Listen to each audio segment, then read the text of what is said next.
du pouvoir de vie, c'est un collectif d'organisations qui sont à la fois très diverses sur leur statut. Il y a des associations, des fondations, des têtes de réseau, syndicats, mutualités, et très diverses sur leur sujet d'expertise, puisque plusieurs sont plutôt sur la lutte contre la pauvreté, d'autres sur les questions de travail, sur les questions d'éducation, sur les questions d'environnement, bien sûr, questions de démocratie, d'économie sociale et solidaire, bref, tout un tas de sujets d'expertise qui sont portés par aujourd'hui 65 organisations. Quand on a été initié, c'était il y a 3 ans, le 5 mars 2019, c'était par 19 organisations. Pour recontextualiser le moment, c'était crise des Gilets jaunes. Il y avait eu les annonces d'Emmanuel Macron sur la mise en place d'un grand débat. Et c'est à ce moment-là que plusieurs organisations qui avaient déjà été amenées à travailler ensemble avant dans un autre collectif, mais qui n'avait pas bien marché, qui s'appelait les Places de la République, qui n'avait pas bien fonctionné. C'est-à-dire on avait sorti 2, 3 tribunes, mais pas bien plus. Donc, s'était réunis pour se poser la question de la contribution à ce grand débat national. Et cette réunion qui a eu lieu en janvier 2019 a abouti, c'était pas très surprenant, au même constat d'un exercice du pouvoir très vertical et du fait qu'on se sentait très peu considéré, très peu écouté par l'exécutif, d'une part, et par la nécessité, y compris dans les solutions qu'on pouvait proposer, d'articuler à la fois les questions environnementales, les questions sociales, les questions démocratiques, et qu'il ne nous semblait plus possible d'avancer chacun dans nos silos et de ne pas réfléchir à proposer des solutions ensemble. Donc c'est tout ça, cette dynamique, voilà, elle a plutôt bien pris pendant les 3 années. Et l'année dernière, voilà, on s'est dit, parce qu'il y avait aussi les élections présidentielles qui pointaient leur nez, alors pas encore, hein, c'était là, je parle de janvier 2021, on s'est dit, alors on est passé de 19 à 65 organisations, 35 groupes locaux, on peut peut-être pas rester sur les 60. Il y a une crise sanitaire qui est passée par là.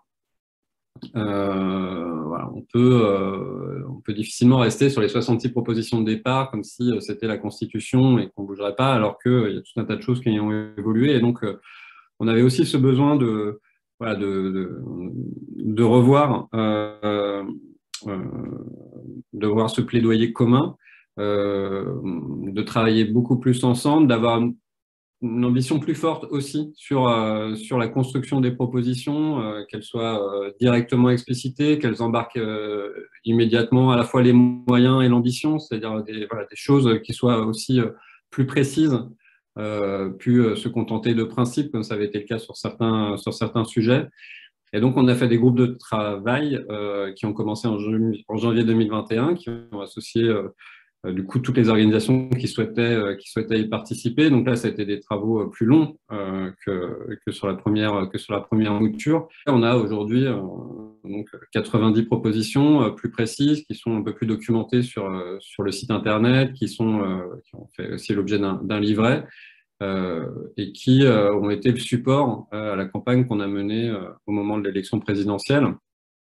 Donc là, dans cette dernière période, on a fait un travail qui a commencé en novembre 2021 par le lancement, justement, par la présentation de ces 90 propositions. C'était au moment d'une matinale sur France Inter par Christophe Robert et Laurent Berger, avec la volonté, en tout cas c'était la stratégie qui était celle du pacte, que nos thèmes soient au cœur de la campagne. On n'en était même pas forcément à ce que nos propositions soient reprises par les candidats, mais surtout à ce que les thèmes qui, pour nous, sont essentiels pour la vie des citoyens soient repris dans le débat public.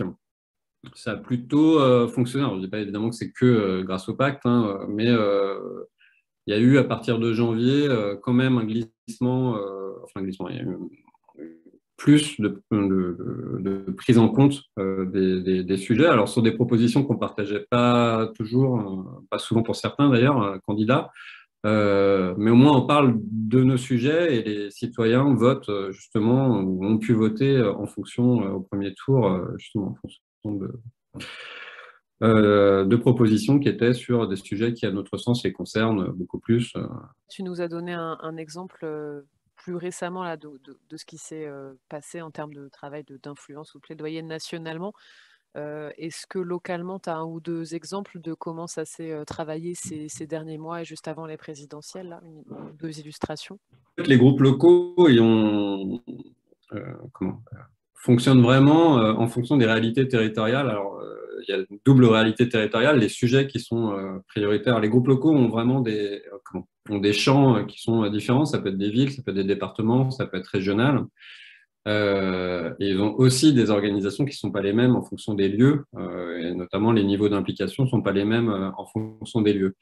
Donc il y a eu aussi ce temps-là, au départ, qui était important, qui était un temps d'échange, et le rythme des élections locales, donc il y a eu les élections municipales, il y a eu les élections régionales, les élections départementales, ont permis aux groupes locaux d'échanger sur la déclinaison de propositions nationales au niveau local. Et ce temps-là, il était nécessaire, puisqu'en fait, c'est ces temps-là qui permettent notamment de construire des relations de confiance, de voir les choses sur lesquelles c'est pas possible, ou voilà, les choses qu'on pouvait pas porter en commun, sur des temps de méthode. Et donc, ça s'est traduit concrètement au moment des élections par l'organisation de rencontres. Il y a beaucoup de groupes locaux qui ont fait ça, des rencontres avec les candidats, avec les équipes de campagne, pour porter les propositions, pour les challenger. Voilà, donc ça s'est fait soit en visio. Alors, beaucoup à cause de la crise sanitaire, ça s'est fait sur des temps de visio, mais ça s'est au moment des municipales fait aussi sur des temps, parce qu'on n'était pas encore en plein cœur de la crise sanitaire en janvier, février, mars 2020, donc ça s'est fait aussi par, voilà, par des réunions publiques qui ont été organisées par le pacte. Bah, après les présidentielles, il y a plusieurs pistes à creuser. Il y a celle-ci, et tu l'as abordé aussi, il y a forcément l'occasion des législatives. Euh, Est-ce qu'il y a autre chose pour toi ou d'autres perspectives, d'autres points d'appui sur l'après-présidentiel, dire bah, le pacte en fait a des raisons de continuer à vivre et vous avez des raisons de continuer à vous en saisir aussi après? Nous sommes convaincus qu'on ne peut pas faire sans nous, c'est-à-dire sur la méthode de gouvernement, sur la question de l'exercice du pouvoir. Euh, je crois que pour que ce soit opérationnel, pour que ça fonctionne, et sur des enjeux extrêmement importants, et notamment les enjeux environnementaux, mais pas seulement, les enjeux démocratiques aussi, ou là d'autres qui sont cités dans la campagne, qui sont les enjeux d'éducation, qui sont les enjeux de santé, on va devoir embarquer. On va devoir embarquer les citoyens d'une manière ou d'une autre, et ça ne pourra pas se faire à travers juste une relation directe, un référendum ou je ne sais quoi. En fait, il va falloir embarquer à travers les acteurs sociaux, ce qu'on appelle les corps intermédiaires, bref, toutes les organisations de la société civile qui veulent le faire. Donc, c'est pas. Voilà, et il se trouve que les organisations qui sont impliquées dans le pacte du pouvoir de vivre ont envie de faire, hein, c'est-à-dire à partir du moment où il y a une ambition partagée, un objectif commun, c'est pas le cas de toutes les politiques publiques qui sont proposées, mais ça peut être le cas. Et donc, je crois que là-dessus, on va devoir voilà, être un peu plus proactif, un peu plus exigeant et construire davantage le rapport de force. On ressent aussi le besoin de travailler plus fortement ensemble sur des questions qui sont voilà, qu'on n'a pas forcément réussi pour l'instant à voir collectivement. Les questions d'éducation et de jeunesse, c'est un point qui est assez faible en fait dans les 90 propositions du pacte. C'est abordé, c'est dit, mais ça reste à notre sens pour l'instant un peu trop général. Et donc, je crois que là, on va devoir se coltiner un travail entre nous aussi, parce que ça permet aussi d'être plus fort, de travailler ensemble et de pouvoir dire, bon, bah, ça, c'est des choses qui sont partagées par nos organisations avec des choses assez concrètes. Euh, L'enjeu, on a parlé des législatives rapidement tout à l'heure, mais je crois qu'il va falloir construire des relations, on ne l'a pas fait du tout, hein, quasiment pas, en tout cas sur les 3 dernières années, avec les députés. Il n'y a pas eu de plaidoyer pacte du pouvoir de vivre. Les organisations le font hein, en propre, mais il n'y a pas eu de plaidoyer spécifique pacte du pouvoir de vivre avec le Parlement. C'est quelque chose on va profiter de la campagne pour déjà nouer des relations avec les candidats et donc dedans de futurs élus.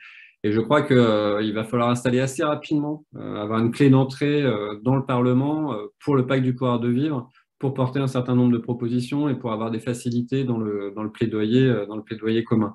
Et donc ça va demander aussi d'articuler ce plaidoyer du pacte avec les actions que font déjà les organisations. Faut pas, voilà, il ne s'agit pas de faire.